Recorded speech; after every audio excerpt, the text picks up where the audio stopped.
From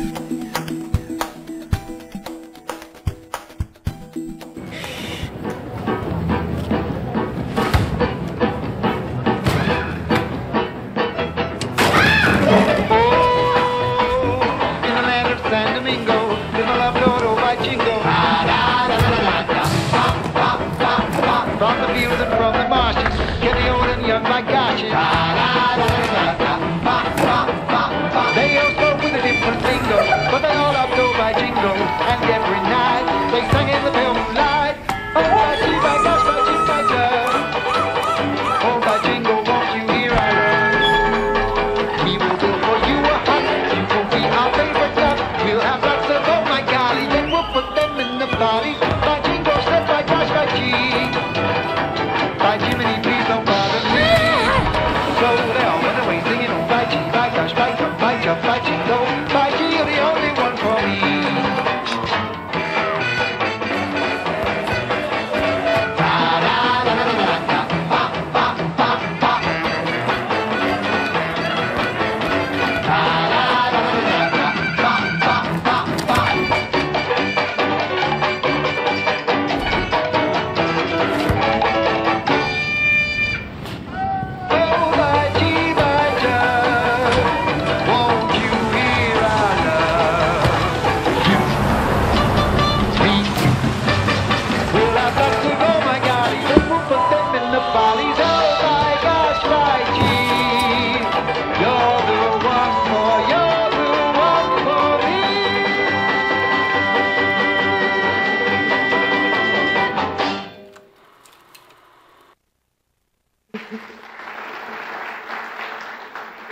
Thank you. Isn't that a great video?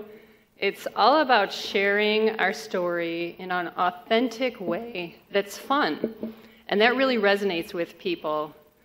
Football is something that everyone wants to be a part of, especially here in Brazil, where football is such a big part of the national culture. And that video was watched on YouTube over 7 million times during the World Cup. And staying on that topic, did you know that the first rules of football were created in 1848, when 6 British universities, yeah, they were first there too, they got together and set the first principles and criteria for how to play football. Now, unfortunately, these principles and criteria were not widely adopted. Oh no. There were lots of universities and football clubs around the world, and they all came up with their own way to play football. And it wasn't until 1886, or 38 years later, that the International Football Association Board set the rules for international competition for football that we know today. So I bet you didn't know that football and beef had so much in common. So we're all here to participate in and benefit from a unifying set of principles and criteria for sustainable beef that come with the flexibility to accommodate the geographic differences that we all have in our regions across the world. We're here to unite and strengthen our industry. It's great to be here in Sao Paulo talking with all of you, talking about our shared commitment to the evolution of the industry. We've heard so many times over the past 2 days that this is really the birthplace of the Roundtable. It's where the GTPS was formed over 6 years ago. And I just want to take the opportunity to thank the GTPS for all the work they've done to form the work that we're all going forward with, and for being such great hosts here for us this week. Thank you.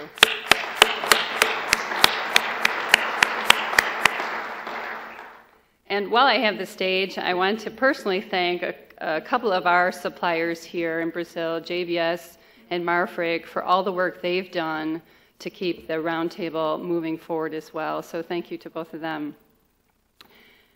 I believe we have an incredible opportunity here to define the beef industry at a global level for decades to come.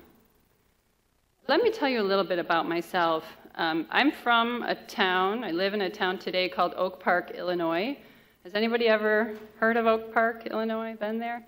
All right, my McDonald's colleagues, thank you. Thank you very much.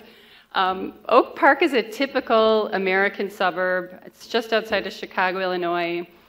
It has a population of 50,000 human beings and no cows. That's right, there's 0 cows. That's why I'm here. I'm not a rancher. I don't produce beef. I'm not a farmer. I don't manufacture cows. So I'm just, typical girl living in the suburbs. So in many ways, I am the typical consumer. But on the other hand, I also work for McDonald's, which is a company that knows a little bit about consumers. And that's what I want to really talk to you about today, is the consumer perspective. I'm really fortunate that I love what I do. A big part of my job is to help people feel good about the food that we serve, about all of our food. And I was fortunate enough to live and work in Europe for 11 years with McDonald's. The last 5 of those years were in Munich, Germany. And so I had the opportunity firsthand to see the differences in people's expectations related to sustainability. And I think it's fair to say that Europe leads the way in sustainability initiatives. But for me personally, it started with my daughter, who went to kindergarten in Germany. And kindergarten is a German word. It means children's garden. And they actually had a garden in the back of the school where they planted, harvested, and cooked vegetables and fruit in school. And they served it on, nice china with cutlery and glassware. So you can imagine when she started first grade in Oak Park, Illinois, the next year, and was served food in a cafeteria where the food came somewhere from the black hole behind her, and was served on paper plates with plastic cutlery and styrofoam cups. It was a bit of a surprise. And I got a call from her teacher after the first week of school telling me that my 6-year-old daughter had told the teacher that she would rather drink from the palms of her hands than use a styrofoam cup. True story. So I realized that change was coming, not just from across the ocean, but from this new generation, the passion that this generation feels about things like sustainability, even if they don't call it that, and I'll talk about that a little bit later. But I felt like, I have a chance to help bring this change, to be part of this future world with a company like McDonald's. So McDonald's is a global brand. I think most of you have seen it or heard of it before. We operate in 35,000 restaurants in 120 countries around the world. We are rated number 6 on Forbes' most valuable brand list, and we serve 70 million customers every day. So we have a big impact and we reach a lot of people. But despite our size, and maybe even because of our size, consumers don't trust us. They don't trust big companies, and we've heard that time and again this week. And research shows again and again, who do consumers trust? They trust NGOs, many of you who are here with us today. They trust local companies, and they trust local farmers. But they don't trust us. And they don't trust that our food is made with quality ingredients just because we tell them so. And that's something that hurts the entire food industry, including the beef industry. But when our voice is the voice of the industry, and it includes local businesses and local farmers, that's how we can earn their trust. So when it comes to cattle farming, you're the experts, you're the stewards of the land, and so many of you have told me that you want nothing more than to pass your farms down to your children. And I know many of you feel that successful farms that are passed from generation to generation are by definition sustainable. But sustainable beef has to be about a lot more than that. That's just the beginning. And it's because my neighbors in Oak Park, Illinois, and neighborhoods like it around the world continue to lose their connection to the agriculture industry. Our world continues to modernize. People are moving out of rural areas more into urban areas, and that continues that loss of connection for them. And people don't appreciate that you've taken care of your land for ages. They don't understand how cows are raised, what they're fed, or how to care for them properly. So here are the headlines that we are up against. This is what consumers are hearing every day. Inhumane treatment of animals, depleting natural resources, impacts on the environment, antibiotics and hormones, and that a vegetarian diet is better for you. These are the things that we have to address with consumers. We have to raise the bar on what we're doing so people feel confident and comfortable with our industry. Because consumers do care. It is the number one question that we get at McDonald's, especially in social media, is about our beef. What's in your beef? How's it raised? How can you sell a beef at such an affordable price and still have high quality in your food? And it's a message that we've been sharing with consumers and trying to get across since 1962. Let's take a look. Some people say the dollar doesn't buy much anymore, but then some people have never been to McDonald's. McDonald's hamburgers are still 100% beef. We never add filler. So how can we sell our hamburgers at such low prices? Well, we serve over 2 million a day. That brings the cost down a little. McDonald's can put good food in your family and change back in your pocket. Oh, wasn't that just such a simpler time 60 years ago when the worst thing people talked about were fillers. And, I'm wondering if our grandchildren in 60 years are going to think that today was a simple time. That's a scary thought for me. We know we've heard this over the last day, that consumers are changing, and a lot of it has to do with the digital technology that they have available to them now. They think differently, they act differently, and express themselves differently. And they expect their opinions to matter to companies. Consumers used to be limited to what they could buy to their local stores, but now with access to the internet, they can buy anything from anywhere in the world. They have more choice, more options, and exposure to more ideas than ever before. And because of this, we have to interact with them differently than we have in the past. When we were young, we all grew up with our parents, our communities, as being, the biggest impact on our lives. It was a very local world. And our hometown newspaper and local news outlets were considered a very reliable and trusted source. Today, people get ideas and form opinions through social media, and new friends can be from the other side of the world. So technology allows consumers to have a larger and more powerful voice, and that voice can travel the world instantly. We live in a new world. This new world has created a consumer culture that demands transparency into the companies and the brands they're buying from, and values are very important.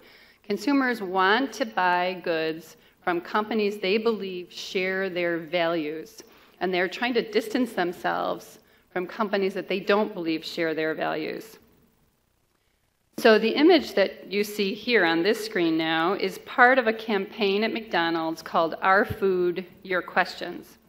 It's been a very successful campaign to date. It's grounded in the concept of giving customers total transparency into our food system. We have versions of it running right now in Europe, Canada, the US, and Australia. And in it, we're putting real customer questions about our food front and center to let people know that we care about the same things that they do. And it's about us having an active voice in social discussions around our food. Let's take a look. All right, McDonald's. What's with breakfast hours? Why do you stop serving the sausage McMuffins at 11 o'clock? Stop it. Does McDonald's even sell real food? Before feeding McDonald's to my child, I'd like to know if your ingredients are actually 100% pure. What part of the chicken is a chicken nugget? What's in your chicken nuggets? That pink slime. What's up with that? What is really in your beef? What's in your hamburger? Is the beef 100%? I've read that there's horse meat in your food. Your all beef patties, are they all beef? What is actually in the hamburgers? I'm going to push this. Is anybody back there? Hello? Hey, Helen, you think this works? Why are the fries so good? I like their fries. And the fries are always good. Fries. What do you guys cook them in? What kind of oil do you fry your stuff in? Would you feed McDonald's to your own family? How much do you care about the people that eat your food?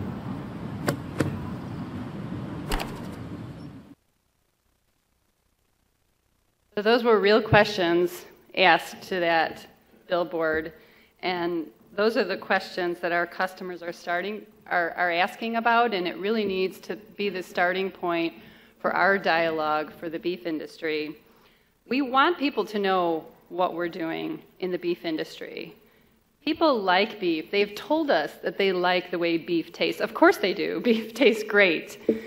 But what they've also told us is they like the way it tastes, but they feel guilty about eating it all the time. They've asked us, if you can make us feel better about eating beef, we'll eat beef more often. That's what our consumers have told us. So this is a huge opportunity for us. If we can win people over with this story, they'll help us tell this story on social media, and that'll gain even more credibility. The key is having a strong message, but also actions which support that message to make it credible. So it's not just consumers who want to understand what our role is in the beef industry. It's also NGOs, government organizations, and international organizations, regulatory agencies.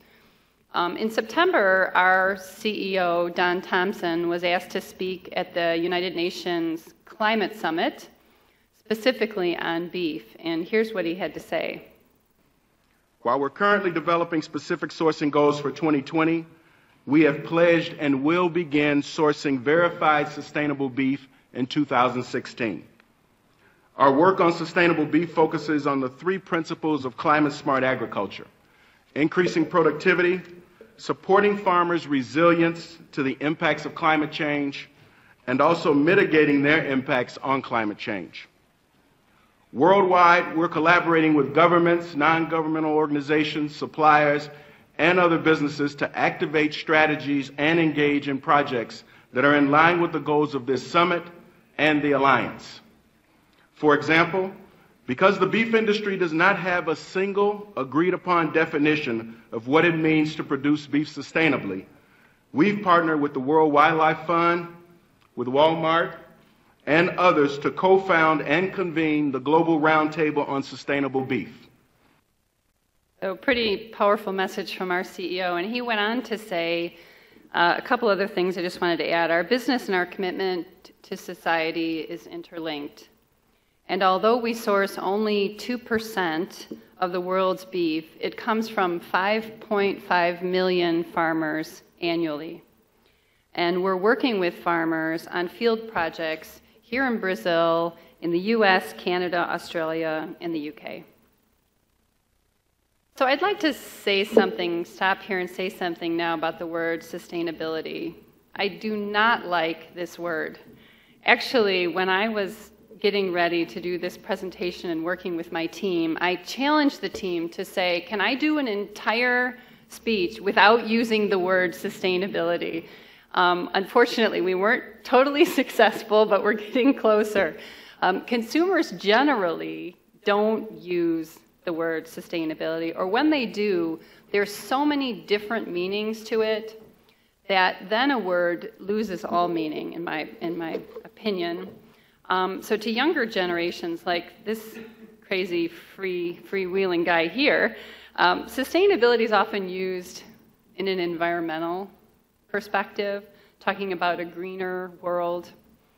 And now older generations don't necessarily use the word sustainability very often, but they appreciate the values of simplicity and authenticity, and they think about the times when they walk down to their local butcher shop to buy a steak for dinner on Saturday night, the way things used to be. But for us, for everyone here in this room, sustainability is a larger and all-encompassing concept. So I don't want to let this word distract us from the targets that we're setting for ourselves here, because what we're talking about is operating in a way that ensures our industry is viable and economically strong for generations to come. So for me, the biggest accomplishment of this global roundtable was the setting of the principles and criteria on defining sustainable beef. And it's really the main reason why the GRSB was originally formed, and a very important goal for the 6 founding members and all the other members that came afterwards, and that's been for the last 4 years. You see, it didn't take us 38 years to get here. The principles for sustainable beef that we've described give us common themes to communicate what our industry is about and what our value system is about. This is how we can open up to our industry, to consumers, to become more transparent about our practices. At McDonald's, we're on the front lines of the conversation about the quality and integrity of the beef we sell. We hear loud and clear from consumers. They have very high and very specific expectations of us.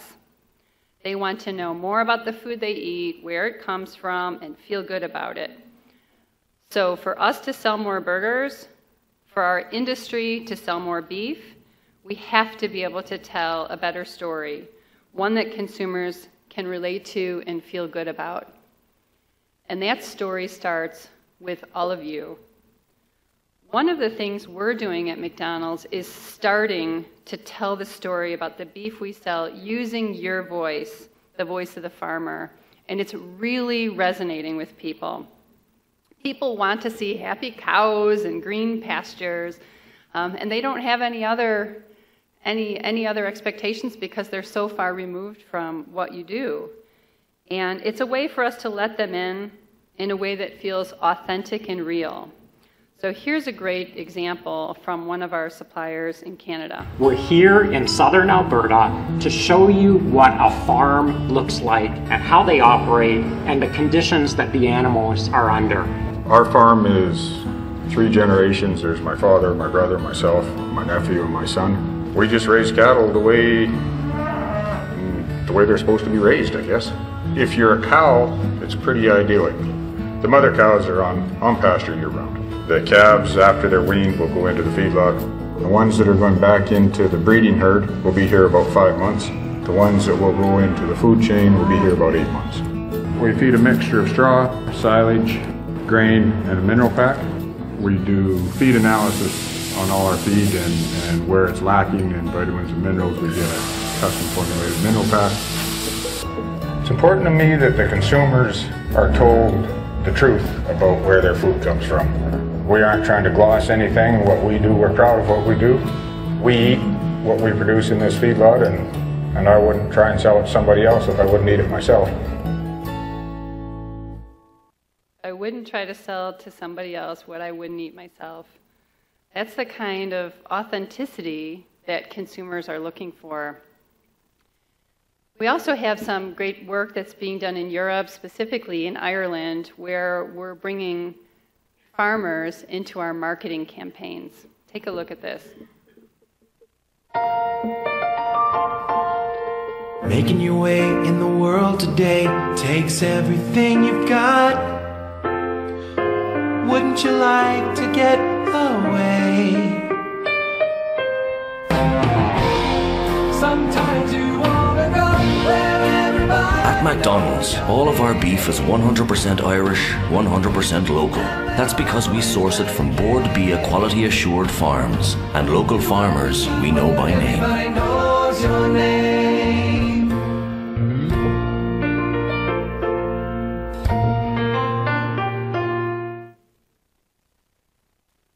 And of course, being here in Brazil, we have some great local stories to tell as well. Let's take a look. Quer saber de onde vem a carne dos nossos hambúrgueres? Vamos? Tudo começa em fazendas como esta. Nós somos criadores do gado Nelore, que é o gado que melhor se adapta às condições do Brasil Central.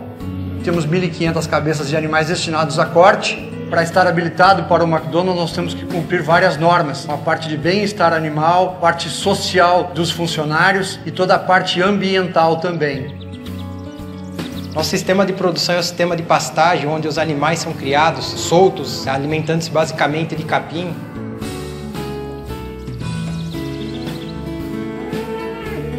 O trabalho da criação do gado vai muito além do que se imagina. A gente acorda aqui ao nascer do sol e terminamos aí ao pôr do sol. Esse contato com a natureza e tudo dá muito prazer na vida da gente. A gente foca em produzir um animal de boa qualidade. Para isso a gente tem aí 4 pilares no nosso sistema de produção, que é bem-estar animal, genética, manejo e sanidade. Então, com esses 4 pilares bem administrados e uma equipe forte, a gente consegue produzir a carne que o McDonald's procura. Não é possível você ter uma carne de qualidade sem você ter paixão pelo que você está fazendo dentro da porteira. Agora você já conhece de onde vem a nossa carne. Quer ir além? Navegue pelo site e descubra a origem dos nossos outros ingredientes.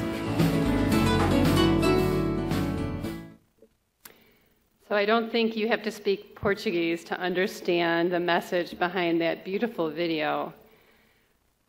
So here's another sustainability story that you guys should hear. Did you know that 100% of McDonald's filet of fish is coming from verified sustainable sources? Anybody know that? Even only a couple of McDonald's people, not even everyone at McDonald's knows that. So for McDonald's, it's a big success story from a sustainability perspective, but from a business perspective, we learned a big lesson. We haven't shared this story with our consumers. And so consumers haven't reacted to it. We had the opportunity, we created a great story to tell, and then we didn't tell it. And this is something I wanted to share with you because I think it's something that this whole group can learn from. It's what I mean when I say we're only as good as they think we are. So let's not miss this opportunity that we have here today before us like we did with fish. As an industry, we've waited too long to do this work. We've waited too long to share our values. And we've waited too long to tell the consumer our story. Now is time to do the hard work to make this vision a reality. And it's going to take all of us working together to make progress towards achieving these goals. McDonald's is committed to supporting this through time, money, and resources. We want to communicate the vision of the Global Roundtable for Sustainable Beef. We want to facilitate the defining of the locally relevant indicators to measure our success. And we want to continue supporting field projects on farm to help best practice benchmarking across the regions. So from now on, going forward, the local efforts being led by organizations such as the GTPS, Canadian Roundtable, Sci Platform, whatever the US decides to call themselves, it doesn't matter if you're a roundtable or a platform or whatever, we're not picky. We need your support. The regional work, as you know, are going to utilize the Global Roundtable principles and criteria to define what sustainable beef means in your part of the world. So I ask you all to join those groups, to form them where they don't exist, to play an active role and get yourself a seat at the table. You know what they say, if you're not at the table, you're what's for dinner. And now is the time when our rules of football are being translated for this game. This is a great opportunity because the GRSB is a great story. We have a great story to tell. It's a compelling story. Let's get this right. Let's work hard in each region to refine what sustainable beef means for you. We have a starting point, and it's time to continue this journey. As we do this, we'll win over consumers, position our industry for the future, and define our future for ourselves. A future that is good for our businesses, good for our world, and good for consumers. Thank you.